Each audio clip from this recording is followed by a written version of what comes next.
उत्तर प्रदेश में जब से योगी ने मोर्चा संभाला है, भ्रष्टाचारियों तथा माफियाओं की कमर तोड़कर रख दी है। लेकिन यूपी में एक ऐसा जिला है, एक ऐसा विभाग है जहां भ्रष्टाचारियों का साम्राज्य स्वतंत्र रूप से फल फूला रहा था।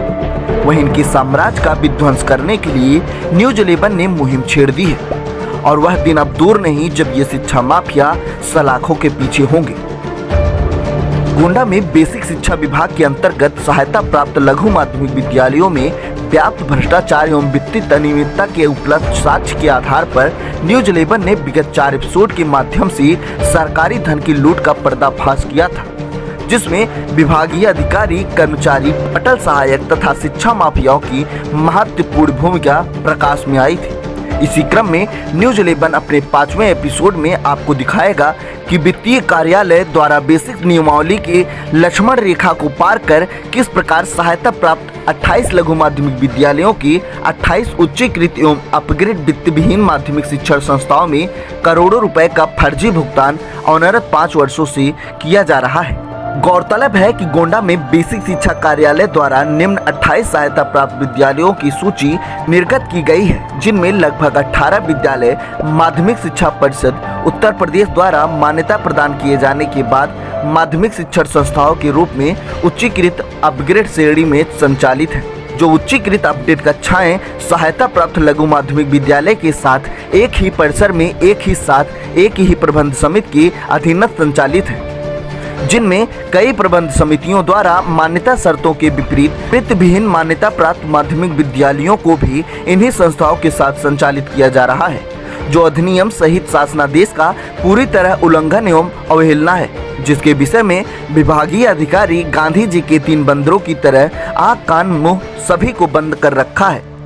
और वित्तीय कार्यालय द्वारा प्राथमिक से लेकर इंटर तक सभी बेसिक शिक्षा अधिनियम 1978 के विपरीत नियुक्त इन संस्थाओं के कर्मियों के खातों में राजकोषीय धन का अंतरण किया जा रहा है। भुगतान के क्रम में न्यूज 11 के हाथ उच्च न्यायालय के डिवीजन बेंच द्वारा पारित आदेश 17 अप्रैल 2020 की कॉपी लग गई है, जो आदेश कमलेश बनाम उत्तर प्रदेश राज्य व अन्य पारित आदेश से संदर्भित है, जिनमें उच्चीकृत अपग्रेड संस्थाओं में बेसिक शिक्षा अधिनियम को शक्तिहीन तथा सहायता प्राप्त जूनियर हाई स्कूलों की उच्चीकृत संस्थाओं में विलीन होने का समर्थन किया गया है। ऐसी संस्थाओं में वित्तीय कार्यालय बेसिक शिक्षा को मात्र सहायता अनुदान 13A अंतर्गत उच्चीकृत के समय जूनियर स्तर पर कार्यरत तथा भुगतानित कर्मियों का मातृ वेतन भुगतान का अधिकार सुरक्षित किया गया है।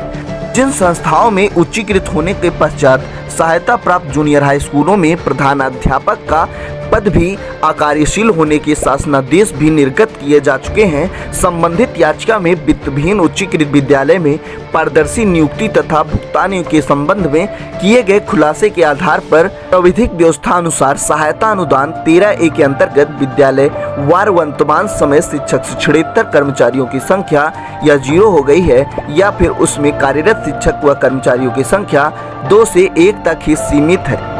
फिर भी इन्हीं उच्चीकृत विद्यालयों में वित्तीय कार्यालय द्वारा बृहद जनशक्ति आधार पर अनियमित भुगतान विधि विरुद्ध किया जा रहा है, जो बड़े पैमाने पर सरकारी धन की लूट का प्रमाण है। आप खुद सोचिए कि इन शिक्षा माफियाओं की जड़ें कितनी मजबूत हैं, जो योगी सरकार के सख्त कानून के बाद भी टस से मस नहीं हुई हैं। लेकिन यह शिक्षा माफिया न्यूज 11 के निशाने पर आ चुके हैं और अगले एपिसोड में बेसिक शिक्षा विभाग की कई माफियाओं से मुलाकात भी करवाएंगे।